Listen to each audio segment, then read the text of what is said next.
Irmãos, bom dia. Prazer a gente estar com a oportunidade aqui nessa manhã de domingo. Acho que tem muita gente gripada aí, eu também estou um pouco gripado. Então, os irmãos já desculpem se tem uma tosse aqui, ou se às vezes a gente precisar encurtar um pouquinho a nossa mensagem, mas na liberdade do Senhor nós vamos estar trazendo um pouquinho sobre o tema da revista. E os irmãos têm a oportunidade também para comentarem ou trazerem algum entendimento. A libertação, que tema interessante, né? Só para a gente fazer um resumo do que a gente já vem aprendendo nas últimas semanas, né? Nós estamos estudando sobre o Êxodo, o episódio em que o povo de Israel sai do Egito, né, como escravos. A gente já estudou sobre como o Senhor preparou Moisés, né, por 40 anos na corte de Faraó, e depois por 40 anos lá como entre os midianitas. E agora o Senhor leva Moisés de volta para o Egito e através dele realiza aqueles sinais, aquelas maravilhas lá na terra do Egito, né, as 10 pragas. E depois daquilo tudo, o Senhor leva o povo para fora do Egito. E esse é o começo de uma nova era para Israel, né? O próprio texto nos coloca aqui, né? Que foi lido, né? Este vos será o princípio dos meses. Então, o Senhor estava mostrando para Israel que a partir dali eles iam passar a viver algo novo, algo diferente. Então, este vos será o princípio dos meses. É como se o que aconteceu daqui para trás já passou. Agora vocês vão viver algo novo. E eu gosto, irmãos, de trazer um pensamento, né? Às vezes você não vai concordar comigo, mas eu gosto de entender o Pentateuco como uma figura da nossa própria jornada espiritual, né? O Pentateuco, 5 primeiros livros da Bíblia escritos por Moisés. O Gênesis é como se fosse o livro do começo, né? Ele é o livro dos começos, né? O Gênesis relata ali como tudo começou, né? Lá no Jardim do Éden com Adão e Eva, como houve a queda, né? Como o pecado entrou no mundo, e vem relatando tudo isso, né? A história da humanidade, de tantas pessoas que morreram, teve filho, e veio outro, e morreu também, né? Então o Gênesis ele mostra muito isso, né? Umas pessoas viveram muito, às vezes muitos anos, muitas centenas de anos, mas morreram por causa do pecado que entrou e trouxe a morte, né? E então o Gênesis ele mostra isso como o começo, mas ele mostra também como que a humanidade está dominada ali pelo pecado, né? Porque o homem escolheu se rebelar, né? E não é à toa que o livro de Gênesis ele termina com um caixão, né? Se for olhar lá no último versículo do livro de Gênesis, termina com um caixão no Egito, né? Começa com Deus criando tudo, vivendo tudo bom, e termina com um caixão lá no Egito. E talvez esse final do livro deixe margem para você não ter esperança, né? Porque as pessoas vivem, morrem, e vem o outro, vive e morre também. Mas aí vem o Êxodo. E o Êxodo começa com o povo escravizado, né? Como era de se esperar pelo final do Gênesis. O Êxodo começa com o povo escravizado, né? Mas o Êxodo ele fala da libertação, né? Que é o tema que a gente vai estudar hoje, né? A libertação. O Êxodo ele termina com a glória de Deus se manifestando entre o povo, né? Entre o povo de Israel que saiu do Egito. Então ele mostra a libertação do povo de Israel saindo do Egito. Mas o que a gente quer trazer também é mostrando que o Êxodo também ele mostra a nossa libertação, a libertação da humanidade do pecado, né? Ele também traz essa figura, né? Então a humanidade que estava corrompida, que estava caída no Gênesis, é também resgatada, né? Figuradamente no Êxodo, né? Que é uma figura para o nosso resgate através da cruz, né? Através do sangue de Cristo derramado, né? E por isso, aí a glória de Deus, ela pode se manifestar no mundo. Depois vem o livro de Levítico. O livro de Levítico, não sei se você já conseguiu ler ele todo, né? Porque tem muita gente que tem dificuldade, né? Começa a ler a Bíblia lá em Gênesis, geralmente é em Levítico que ela para. Porque Levítico é um livro difícil de ler, né? Ele vem falando lá sobre como que deveria se prosseguir no tabernáculo, as descrições do tabernáculo, a cor da cortina, o que o povo de Israel tinha que fazer, né, no dia tal, celebrar a festa tal, e depois tinha outra festa, e o sacerdote tinha que ter a roupa assim, que tinha que ter um cordãozinho assim, que era de ouro, que era de prata, e tudo isso vem lá falando lá no livro de Levítico. E o livro de Levítico, ele quer dizer o quê? Ele mostra a santidade de Deus. Ele mostra a santidade de Deus, né? Várias vezes ali no livro de Levítico você vai ver Deus falando assim: vocês têm que ser santos porque eu sou santo, né? E muitas das leis apresentadas ali mostram exatamente isso. Como que o povo de Israel deveria ser diferente, deveria ser santo, né? E por isso que eles tinham aquelas leis, né? Você não podia vestir duas roupas com o mesmo tecido, ou uma roupa com dois tecidos diferentes, né? Várias cores, vários tecidos diferentes. Você não podia ter um campo cultivado com um grão e outro grão ao mesmo tempo, né? Mostrando também essa questão da santidade, né? Da separação, né? Então esse livro fala para nós sobre a conduta do povo de Deus. O povo que foi resgatado, ele tem uma conduta santa. Ele tem uma conduta diferente. Então ele fala... Tem a morte dos dois filhos de Arão. É um episódio bem interessante para mostrar exatamente isso, né? Como... Deus, que não era para usar fogo estranho, e a partir daí o Senhor Deus deu a outra lei, que é só o sumo sacerdote só podia entrar uma vez por ano no lugar santíssimo. É exatamente isso. Esse é um episódio bem interessante também, que relata bem essa santidade, né?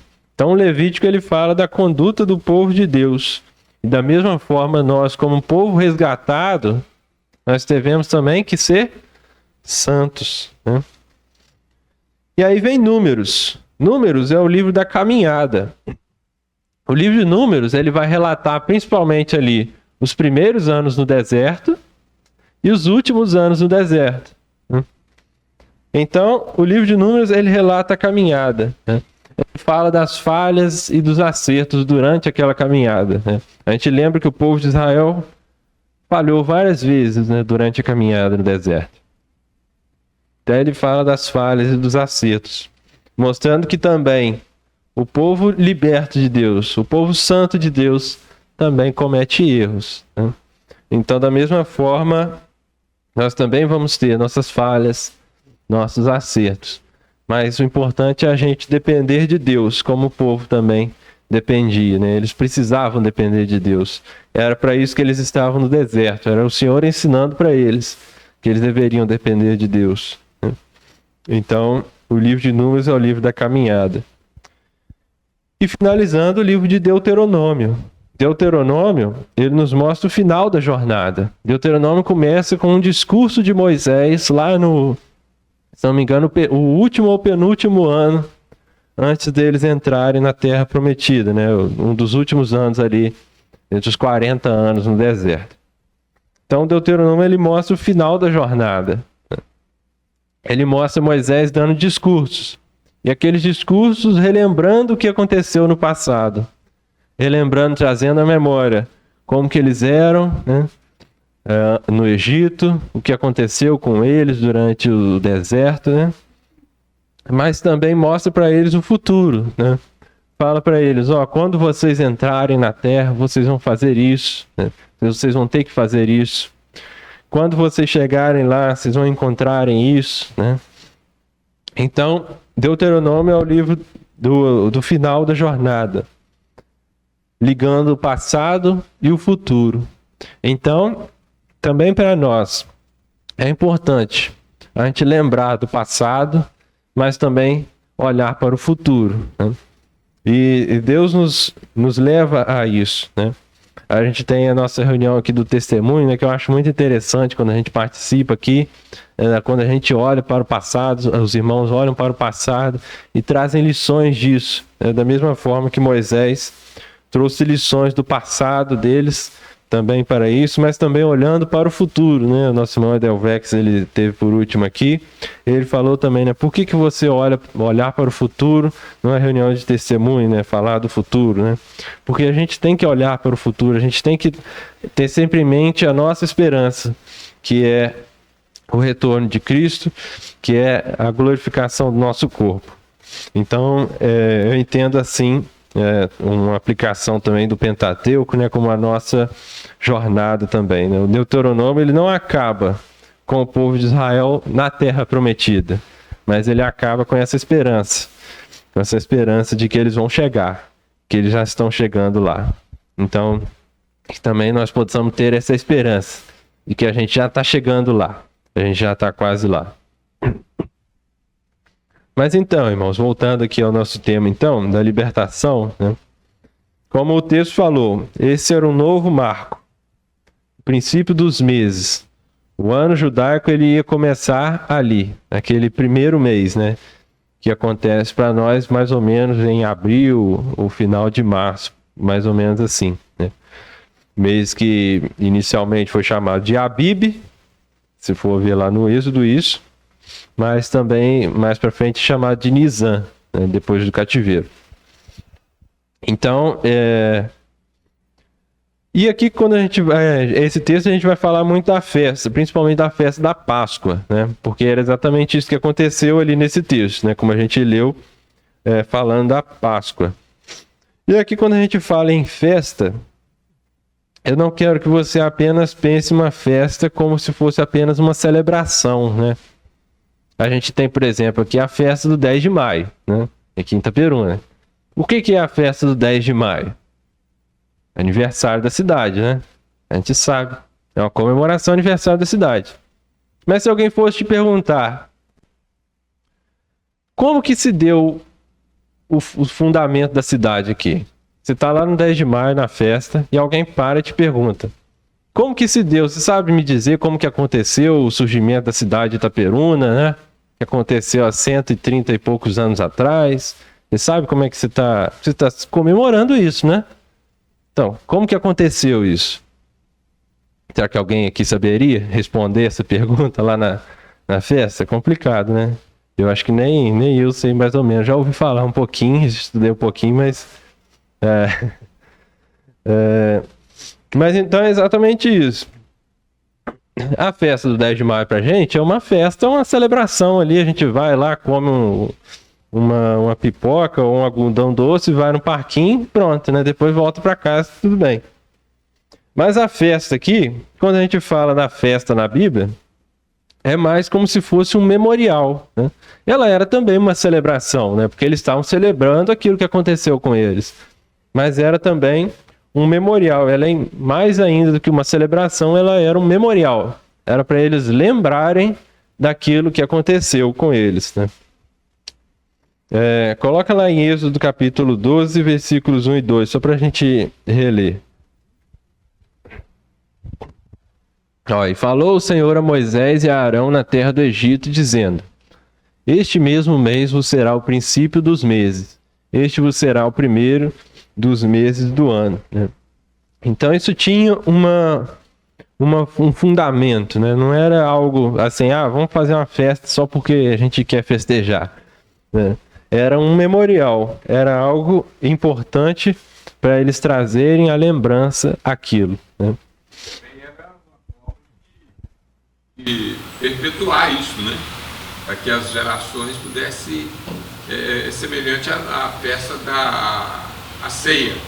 Qual é a finalidade da ceia? É para nos trazer sempre a memória isso aqui, né? Que a gente possa trazer a memória que Jesus morreu, né?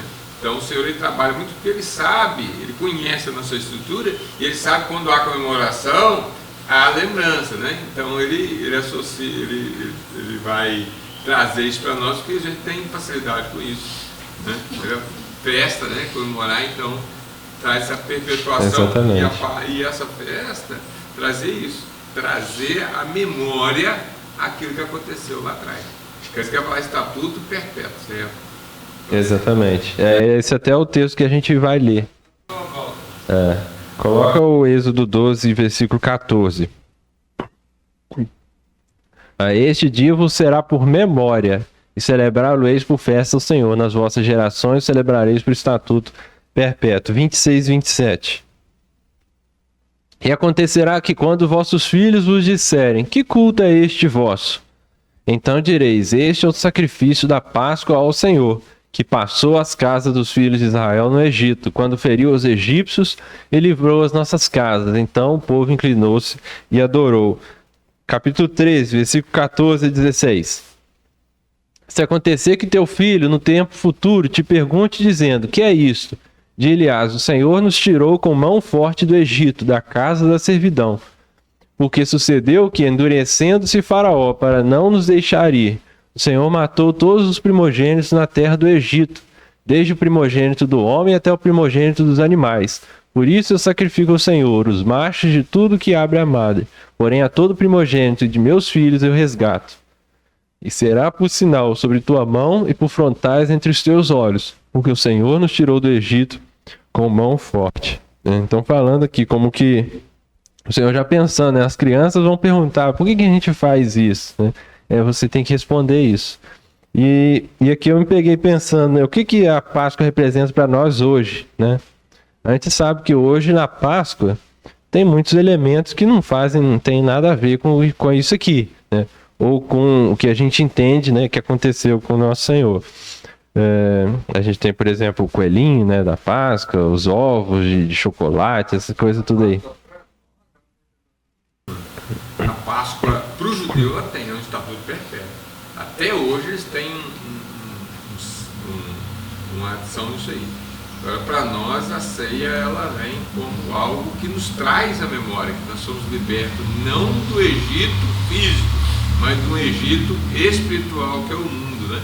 É uma figura. Então, a ceia, ela passa a ser para nós algo não no sentido assim sagrado, mas no âmbito informal, no âmbito assim de transmitir, de nos trazer a memória, né? Então é interessante os elementos usados, né? Não quer que aqueles elementos ali são sagrados no sentido de místico, mas é no sentido consciente, trazer a memória, consciência, convicção, né? Eu cheguei a pesquisar um pouquinho, né, de onde que veio esses elementos de coelho, de ovo, né, essas coisas assim. Algumas fontes indicam que isso veio lá da Europa, né, de algumas regiões lá que tinham esse... a gente tem que entender que esse período, né, de final de março, início de abril, o seu início ali da primavera era um período que tinha muitas festas nos povos antigos, né? Então os povos antigos sempre tinham essas festas nesse período, início da primavera, né? E o povo judeu também recebeu essa festa. E com o tempo, a Páscoa, que também foi celebrada pelos cristãos, começou a misturar esse negócio todo no meio lá da Idade Média. E saiu aquilo ali, né? Com os povos alemães lá, que foram depois para os Estados Unidos. E começou esse negócio aí. E aí começou a entrar esse coelho da Páscoa misturado com ovo. O coelho não bota ovo, né?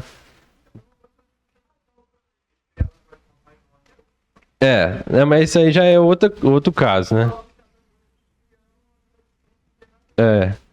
Mas aí, até o próprio nome também do evento, né? Hoje em dia, a gente sabe que a Páscoa para o judeu é isso aqui que a gente vai estar vendo hoje, né? O que aconteceu também durante a Páscoa, né? A morte de Jesus, né? Então, por isso que a morte de Jesus virou também a celebração da Páscoa cristã, né? Só que a Páscoa cristã é celebrada o quê? No domingo, né? A gente fala que é o domingo de Páscoa. Só que a Páscoa, de fato, na época de Jesus, não foi no domingo. A Páscoa foi na sexta-feira, no dia que ele morreu, né? Na verdade, o domingo foi a festa das primícias, que a gente vai comentar um pouquinho mais depois. Mas, enfim, Até o próprio nome da Páscoa, né? A gente tem na maioria, algumas línguas, como o português, ainda retém o nome Páscoa. O francês, o italiano também tem esse nome Páscoa. Aí se for no inglês, por exemplo, é um outro nome. Você vai ver lá como Easter, que não é traduzido como Páscoa, né? Que é a Páscoa cristã, que é o domingo, mas o nome não vem de Páscoa, não vem dessa raiz Páscoa, vem do nome da raiz dessas festas aí germânicas que tinham lá, que de onde veio aí o negócio do coelho e do ovo. Mas o que eu quero dizer com isso, irmãos? Não é para comprar ovo, não é para comprar chocolate. Não estou falando isso não. Você pode comprar ovo, pode comprar chocolate, que é gostoso, é legal, é um pouquinho caro, né? Mas você compra depois do domingo, o preço já baixou. Mas o que eu estou falando? Não é que eu estou falando para não comprar isso, para não participar disso, né? Mas a gente precisa trazer o verdadeiro significado das coisas, né? A gente precisa falar sobre os verdadeiros significados. E quando as crianças perguntarem, o que a gente vai responder? Baseado ali no texto que a gente leu, né? E também é importante até o que o irmão falou, né, sobre a ceia, como o Senhor instituiu a ceia para a igreja, com alguns elementos ali que relembram também a Páscoa, né? O sangue, e a gente vê que a Páscoa ela era uma sombra, né? Como o irmão falou, a sombra é como se você vê uma mão assim e a sombra da mão. Você vendo a mão, você sabe que a sombra é a sombra da mão. Mas se eu escondo a minha mão e você vê só a sombra, talvez você não consiga identificar ali que é uma mão ou alguma outra coisa, né? Porque a sombra, ela dá uma ideia do que é a coisa, mas não é a coisa em si, né? Então, o Antigo Testamento ele nos mostra a sombra, né? A sombra do que era a coisa em si, né? Então a Páscoa aqui, também como outras coisas no Antigo Testamento, outras festas, também mostravam a vida de Jesus, né? Então a Páscoa especificamente, a sua crucificação, e também no dia da crucificação, o Senhor instituiu a ceia. E também é importante a gente pensar nisso, né? Quando alguém nos pergunta sobre o que é a ceia, o que a gente vai explicar, né? Até que a gente só fala com as crianças, ó, não, você não participa disso não, depois quando você for mais velho você vai aprender, né? Ou será que a gente explica mesmo o que é aquilo, né? Para que ela possa aprender também. Lucas 22 diz, isso é o sangue da nova aliança. Quando ele instituiu a Páscoa ali em Lucas 22, a partir do verso 14, terminou a Páscoa antiga e iniciou a ceia. Exatamente. Então é importante a gente pensar nisso também, né? O que a gente passa para as outras gerações, né, do conhecimento.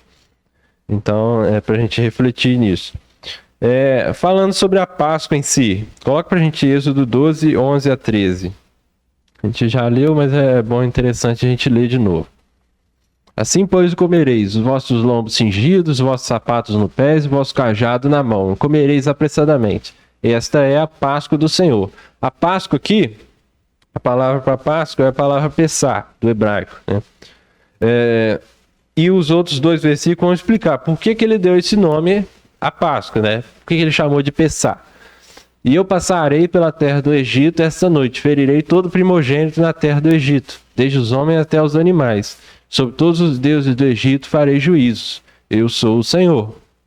E aquele sangue vos será por sinal nas casas em que estiverdes vendo eu sangue, passarei por cima de vós, e não haverá entre vós praga de mortandade, quando eu ferir a terra do Egito. Então, quando o Senhor fala ali que ele passará por cima, ele usa aqui a expressão passat, né? Ou pessat, né? E então o nome da Páscoa vem exatamente disso.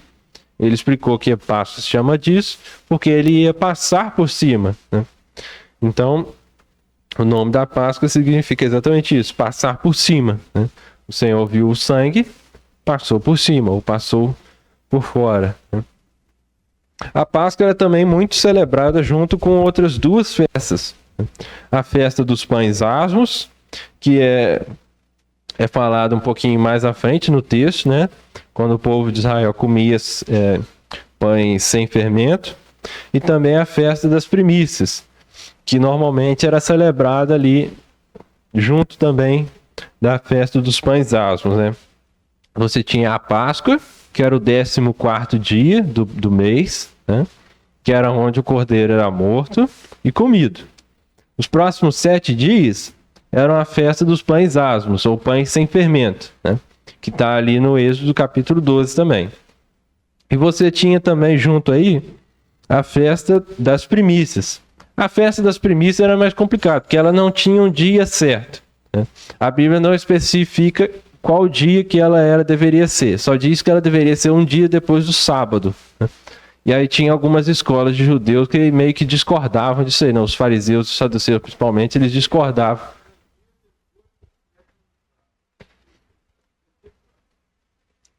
Não, estou falando aqui da festa das primícias. A festa das primícias era antes era junto com a Páscoa. Aí depois, né, que tinha a festa do Pentecoste. A festa do Pentecoste era 50 dias depois da festa das primícias. A festa das primícias, o texto só fala que era um dia depois do sábado. Aí tinha alguns que entendiam que era para ser no dia 16 de Nissan, né? Que é um dia depois do primeiro dia da festa dos pães. Ou tinha alguns que achavam que era depois do sábado da semana, né? Porque o primeiro dia da festa dos pães asmos era também como se fosse um sábado. Não que um sábado do dia de sábado da semana, mas era um shabat como dia de descanso também para o povo.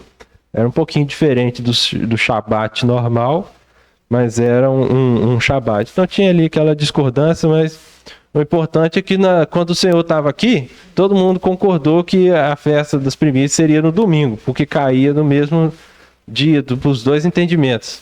Então a festa das primícias foi no domingo, quando... escala do sacrifício, né?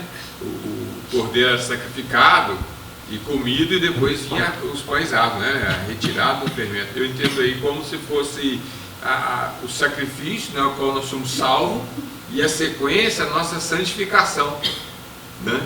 Então, se matar o cordeiro, se comido o cordeiro, né? E os dias subsequentes eram ações em direção à santificação. Por causa disso que não adianta santificação antes da salvação. Não adianta santificação antes do sacrifício. O sacrifício de Cristo por nós, ele tem que vir em primeira instância, né? Então essa ordem do sacrifício da Páscoa e dos pães asmos em sequência traz isso para nós. E a festa das primícias traz para nós a expectativa do arrebatamento, uma nova, né? Então é uma colocação bem interessante isso, né? Exatamente. Não adianta santificação sem salvação.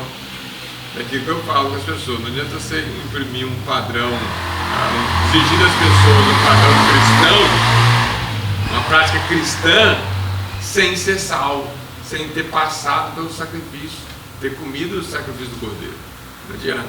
Então, só vai haver valor na festa dos pães asmos, né? Tirar o fermento depois de comer do sacrifício do cordeiro. Isso é importante também. Mas então, só para terminar aqui a questão da festa festa das primícias, a gente está falando, a festa das primícias não vai ser instituída aqui, porque ela vai começar depois que o povo entrar na terra e passar a cultivar os grãos lá. O período da Páscoa, como eu já falei, né, normalmente esse período todo era conhecido como Páscoa, apesar da Páscoa em si ser só o primeiro dia, né, o dia 14. Mas normalmente esse período era todo conhecido como Páscoa. Se a gente for ler os evangelhos, a gente vai ver lá os evangelistas falando, né? Estava chegando o período da festa dos pães asmos, né, que era conhecido como Páscoa, né, porque normalmente eles aglutinavam esse período todo aí e chamavam de Páscoa. E essa era uma das festas que o povo peregrinava até Jerusalém, né? No caso, nessa época aqui do Egito, não tinha Jerusalém ainda, né? Mas se a gente for ver Deuteronômio 16, 5 a 7, vai falar um pouquinho sobre isso. Não poderás sacrificar a Páscoa em nenhuma das tuas portas que te dá o Senhor teu Deus, senão no lugar que escolher o Senhor teu Deus para fazer habitar o seu nome, Ali sacrificarás a Páscoa à tarde, ao pôr do sol, ao tempo determinado da tua saída do Egito. Então a cozerás e comerás no lugar que escolher o Senhor teu Deus. Depois sairás pela manhã e irás às tuas tendas. Então a Páscoa era celebrada em Jerusalém, no templo. Então é por isso que o próprio Senhor Jesus, ele sempre que tinha a Páscoa, ele ia até lá. A primeira está registrada em Lucas capítulo 2, versículos 41 e 42. O texto, inclusive, fala sobre isso, Ora, todos os anos iam seus pais a Jerusalém, à festa da Páscoa. Tendo eles já 12 anos, subiram a Jerusalém, segundo o costume do dia da festa, Então, a gente já vê aqui que todos os anos, Jesus ele ia também à festa da Páscoa. Agora falando um pouquinho sobre os símbolos, Quando a gente trata dos símbolos da Páscoa, a gente vai ter como base o texto de 1 Coríntios, capítulo 5, versículos 6 a 8. O Paulo vai falar um pouquinho sobre isso. Não é boa a vossa jactância. Não sabeis que um pouco de fermento faz levedar toda a massa? Alimpai-vos, pois, do fermento velho, para que sejais uma nova massa, assim como estáis sem fermento. Porque Cristo, nossa Páscoa, foi sacrificado por nós. Pelo que façamos festa, não com o fermento velho, nem com o fermento da maldade e da malícia, mas com os asmos da sinceridade e da verdade. Pedro também vai falar, aqui na revista ele tem aqui 1 Pedro capítulo 1, versículo 18 e 19. Sabendo que não foi com coisas corruptíveis, como prata ou ouro, que fostes resgatados da vossa vã maneira de viver, que por tradição recebeste dos vossos pais, mas com o precioso sangue de Cristo, como de um cordeiro imaculado e incontaminado. E o próprio João Batista, ele falou quando ele viu Jesus, eis o Cordeiro de Deus que tira o pecado do mundo. Todas as referências ao Cordeiro da Páscoa. Então, como é que era a Páscoa? Era separado ali um cordeiro, e esse cordeiro ele era sem mácula, ele não podia ter mancha, não podia ter nenhum defeito. E a gente tem 2 Coríntios capítulo 5, versículo 21, sendo um versículo também que a gente pode trazer para nosso entendimento, falando assim, aquele que não conheceu o pecado, o fez pecado por nós, para que nele fôssemos feitos justiça de Deus. Então, o Senhor Jesus, ele também não teve pecado, não teve mancha, não teve mácula. Ele foi também um cordeiro perfeito, No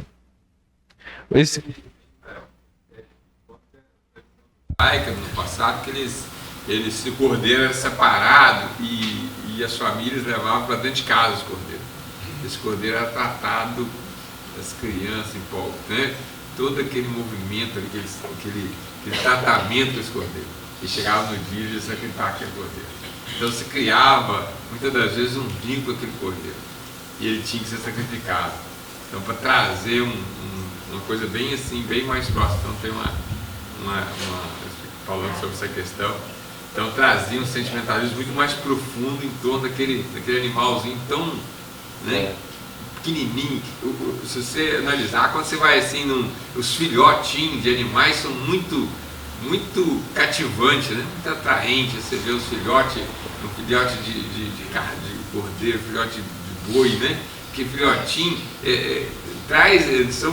são atraentes, Então criava-se todo esse sentimento, esse pesar por sacrificar um animal tão delicado, tão bonito, tão perfeito, Ele não devia ter magro, não devia ter manchas, perfeito, aquele animalzinho.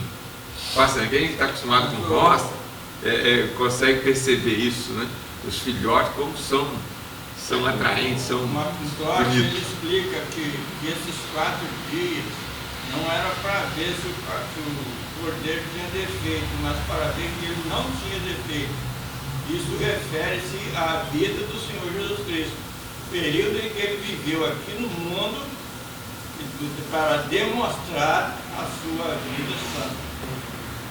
Exatamente, né?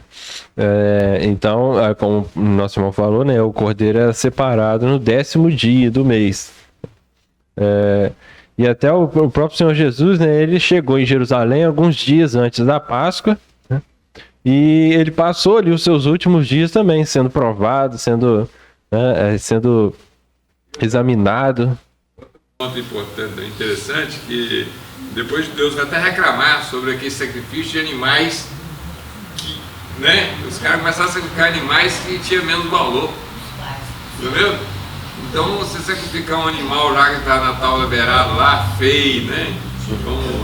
Então era mais viável, era mais lucrativo, né? Depois ele vai ter a ocasião que eles vão reclamar sobre esse tipo de sacrifício. Então é escolhido aquele top, aquele mais belo, né? Então o Senhor Jesus, ele também passou seus últimos dias ali sendo provado, ele ia até o templo, né? E no meio daquilo tudo, ele só foi achado perfeito, né? Pelo contrário, ele que achou o defeito lá no templo, né?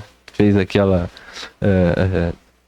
tirou os cambices lá, mas no final é ele que foi achado perfeito, né? A esposa de Pilatos chega para Pilatos e fala que aquele era um homem justo. O próprio Pilatos, ele fala que não via erro nele, e até o próprio centurião, depois que ele foi crucificado, ele falou que ele verdadeiramente era o Filho de Deus. Então no final ele foi achado perfeito também, aquele cordeiro.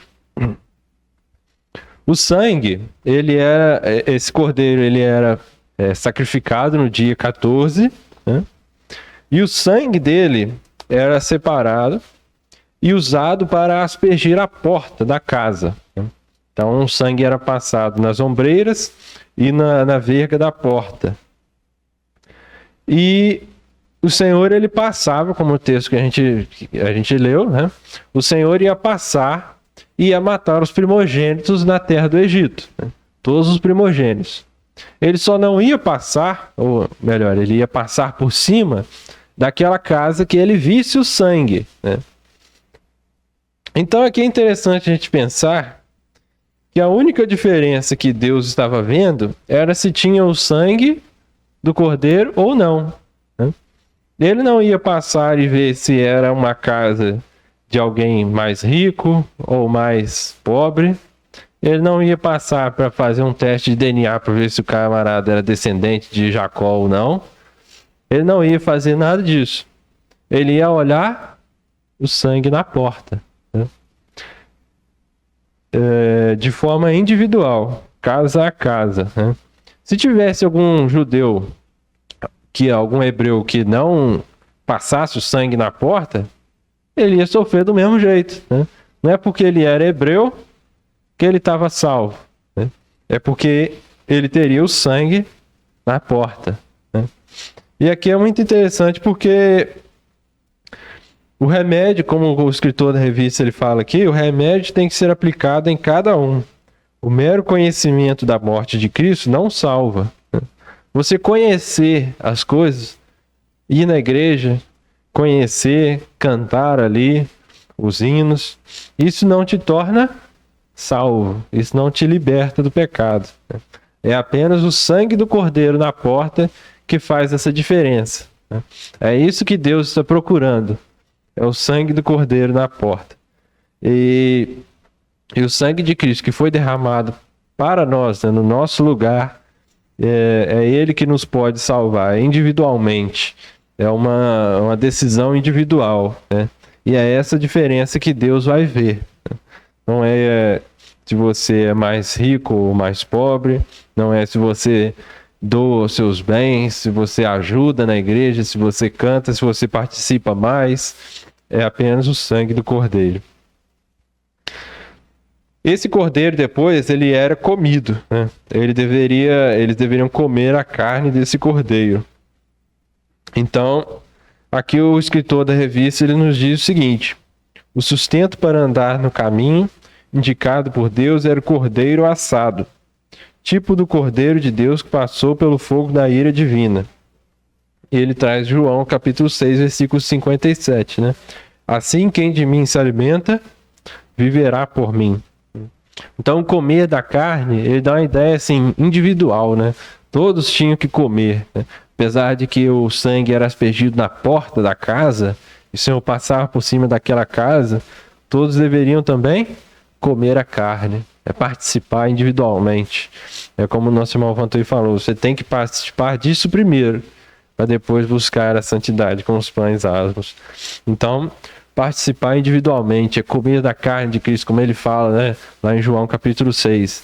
Aquele que come, né, aquele que de mim se alimenta, viverá por mim. Né? E como ele fala também, quando ele institui a ceia, né? Tomai e comei do corpo e bebei do vinho, né? Que é uma referência ao corpo de Cristo e ao sangue dele também derramado. Então, temos o valor do sangue de Jesus, né? É ele que nos purifica, é ele que nos garante, né? O interessante é que o Senhor, ele não ia analisar pessoas que estavam ali dentro, né? Porque o amor de Deus, ele é extraordinário. Ele não analisava ali a família. Como está a família? Está bem? Não? São bons, são pecadores, são honestos, são justos? Ele não estava analisando isso. Porque se ele analisasse isso, nenhum escaparia. Então ele vai ver, ele vai basear no sangue. O sangue é a representação. É no mesmo caso semelhante a Raabe. Raabe, quem tivesse na casa de Raabe não ia ser morto. Qualquer um que entrasse tivesse na casa de Raabe. Porque a marca era a fita, que era a marcação. Então qualquer um tivesse na casa de Raabe, uma mulher prostituta, que deve ter muito pé de garoto lá dentro. E foi salvo. Por quê? Porque estava a fita simbolizando o sangue de Cristo. Né? Então hoje nós temos que sermos fiéis, gratos ao Senhor, porque através do sangue dele, ele nos salvou. Né? Parece que o Paulo vai usar aquela expressão, o amor de Cristo me constrange. É exatamente isso. E aí depois eles tinham que comer também os pães sem fermento, né? Os pães asmos. Esse pão aqui, ele fala da separação do pecado. Né? Por que sem fermento, né? É para dar a ideia da pressa, né? Que eles não tinham tempo para deixar o pão fermentar, né? E o fermento, ele sempre é uma figura também do pecado, né? Aqui não era só uma questão de você não comer um pão sem fermento, né? Você não tinha simplesmente que não comer um pão sem fermento.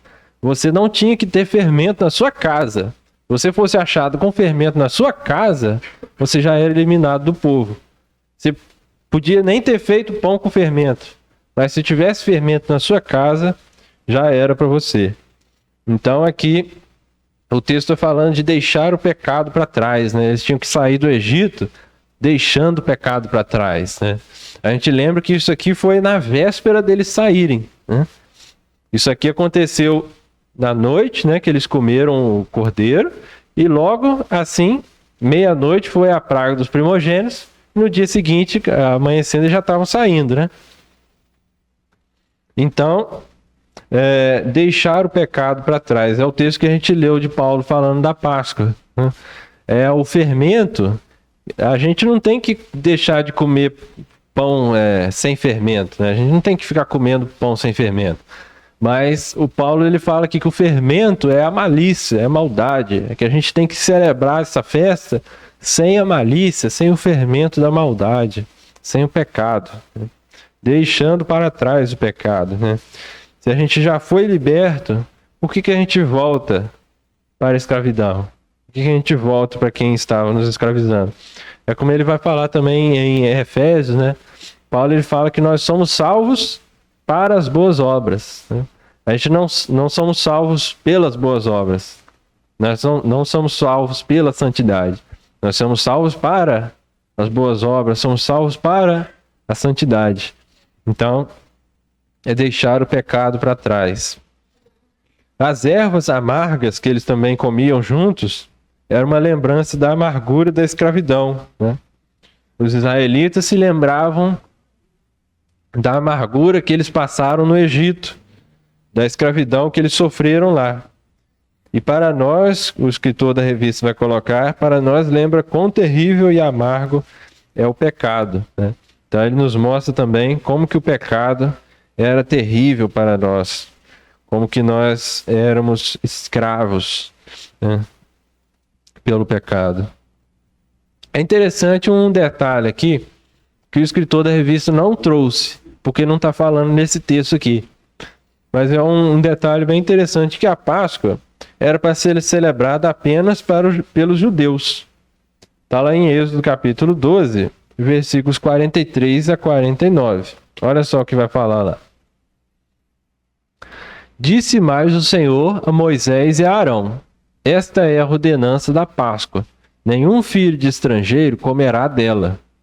Olha só o que ele vai falar aqui agora. Então ele falou: nenhum não-judeu pode participar da Páscoa.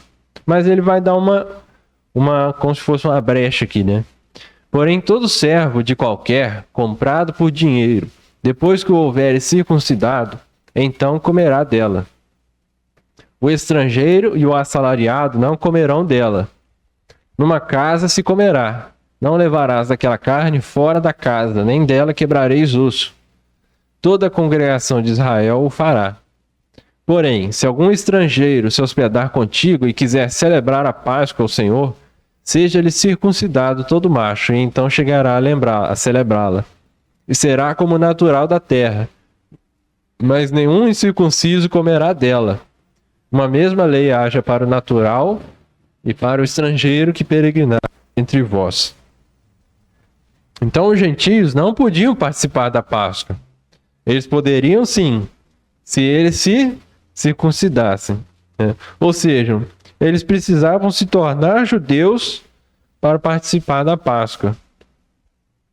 Então é interessante porque a circuncisão ela era um sinal do povo de Israel com Deus, né? Um sinal de Deus para o povo de Israel. Então, o que a circuncisão representa para nós hoje em dia? Paulo ele vai falar sobre isso em Romanos capítulo 2, versículos 28 e 29.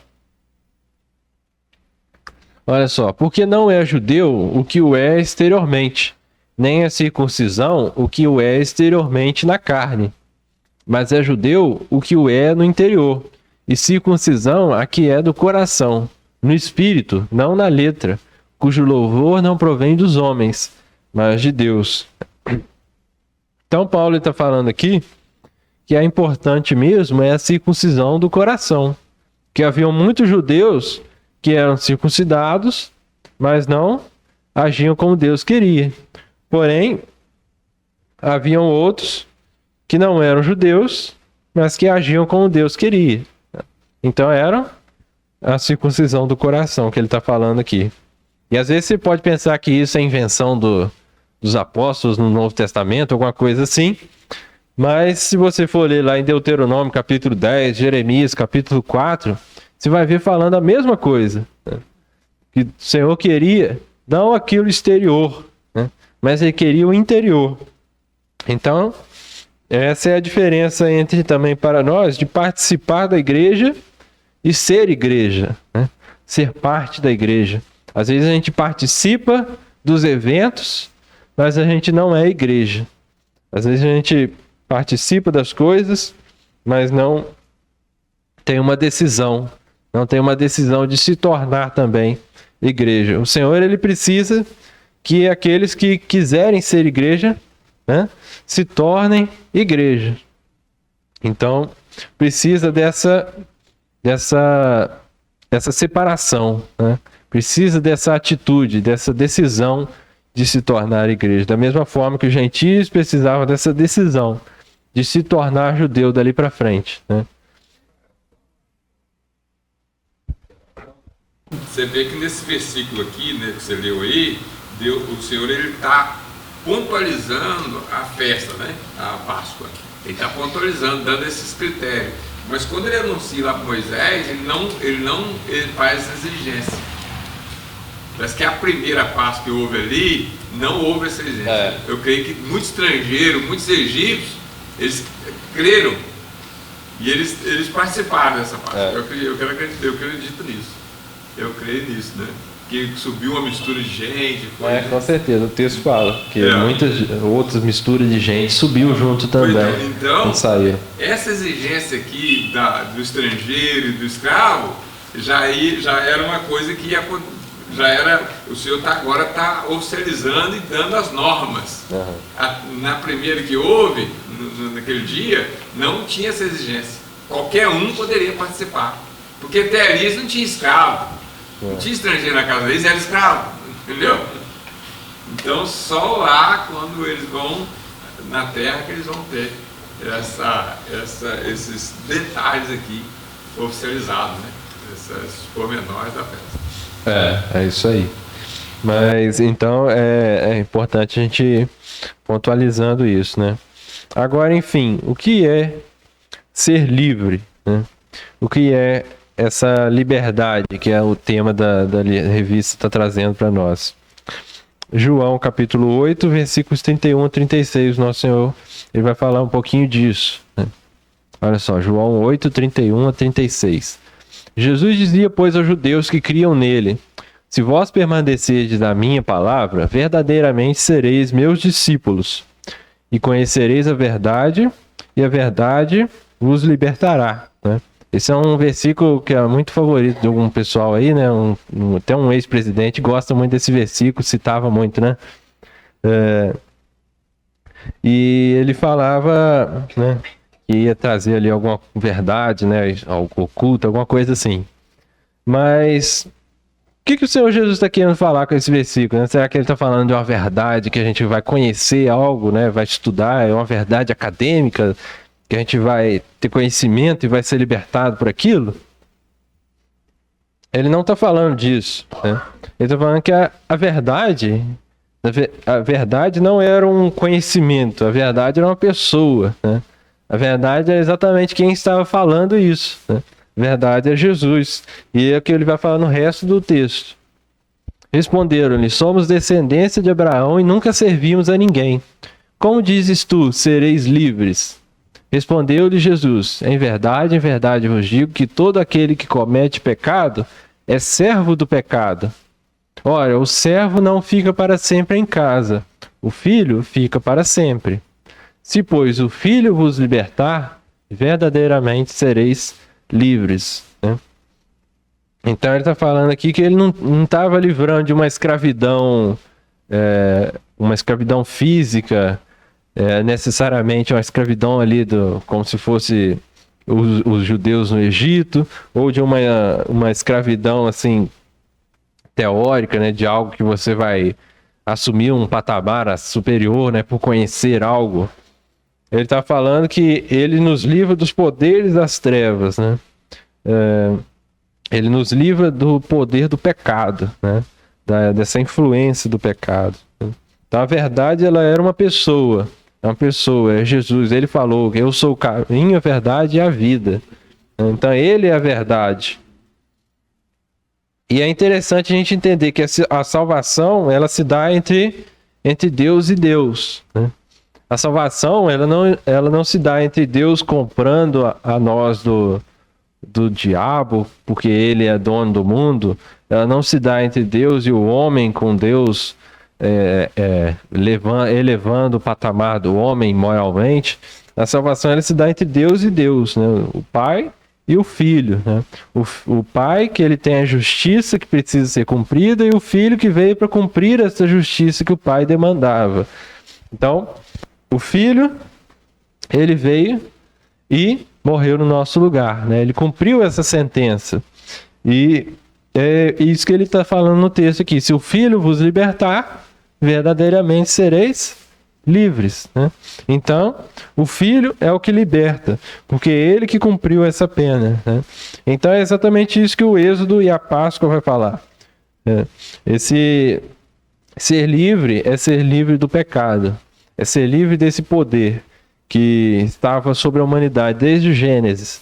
E agora no Êxodo, figuradamente, o povo estava sendo liberto, né? Aquilo era uma sombra, mas o Cordeiro já veio, já morreu. já ressuscitou, né? E através da sua ressurreição, ele venceu a morte que estava desde o Gênesis, né? Desde o pecado. E é essa liberdade que ele nos dá. E Gálatas, capítulo 5, versículo 13, vai pontuar exatamente isso. Quando Paulo vai falar sobre essa nossa liberdade. Porque vós, irmãos, fostes chamados à liberdade. Não useis então da liberdade para dar ocasião à carne, mas servi-vos uns aos outros pelo amor. E na sequência ele vai descrevendo as obras da carne e o fruto do Espírito. Então essa é uma liberdade que nós somos livres para servir ao Senhor, né? Nós somos chamados para ser livres, mas para ser escravos de Deus, né? Servos. Né? A palavra servo aqui é uma palavra assim, mais bonitinha, né? Mas a palavra normal é escravo mesmo, né? Escravo de Deus. Né? Nós somos chamados de escravos do Egito para ser escravos de Deus, né? E aqui é exatamente isso que Paulo está falando. A gente ainda pode dar ocasião à carne, mas a gente tem a liberdade para dizer não. A gente tem essa liberdade, porque Cristo nos deu essa liberdade. Então a gente tem a liberdade para escolher o fruto do Espírito. Agora, irmão, só para a gente concluir essa lição. Como que o povo deveria celebrar a festa? A gente volta lá em Êxodo 12, versículo 11. Só para a gente concluir. Como que o povo deveria celebrar isso tudo, essa festa? Assim, pois, comereis os vossos lombos cingidos, os vossos sapatos nos pés e o vosso cajado na mão, e comereis apressadamente, porque esta é a Páscoa do Senhor. Então eles tinham que comer aquilo apressado, né? E comer aquilo rápido. Aquele cordeiro não poderia ser deixado nem um pedaço dele para o outro dia. Eles tinham que comer aquilo, fazer aquilo tudo muito rápido. Os vossos lombos cingidos, com sapato no pé, cajado na mão e comer apressadamente. Né? Lembra do pão sem fermento, né? Mostrando que eles não deveriam ter tempo para deixar o pão fermentar. Por que isso? Eles tinham que estar prontos para partir. Porque logo no próximo dia, logo assim no amanhecer, eles já estavam saindo do Egito, né? Eles já estavam prontos para partir, sendo expulsos, né, do Egito. Agora vocês estão atrapalhando mais. Então, aí eu penso, como que a gente também deveria celebrar isso, né? Pronto para partir. Nosso irmão Vantuí falou aqui na quinta-feira, né? E a gente está conversando sobre isso, né? Que às vezes, se a gente dependesse de nós, a gente ia querer ficar quando o Senhor Jesus voltasse no arrebatamento, né? Às vezes, dependendo de nós, a gente ia querer ficar aqui quando todo mundo fosse arrebatado, né? Porque eu tenho ainda, acabei de receber uma promoção, comprei um carro novo, né? Mas o povo de Israel deveria ficar pronto para partir, porque a qualquer momento poderia acontecer aquilo ali. Eles não iam saber que era meia-noite que o anjo ia passar, mas eles deveriam ficar prontos. Do início, né? Falando que o Senhor Jesus virá num dia que ninguém espera. Por isso nós temos que estar sempre preparados. Exatamente. Então que a gente possa também tá celebrando, né? Como Paulo falou, sem o fermento da maldade, sem o fermento da malícia, buscando exercer a nossa liberdade em Cristo. E pronto, sempre para partir, para a gente estar também com o Senhor. Amém.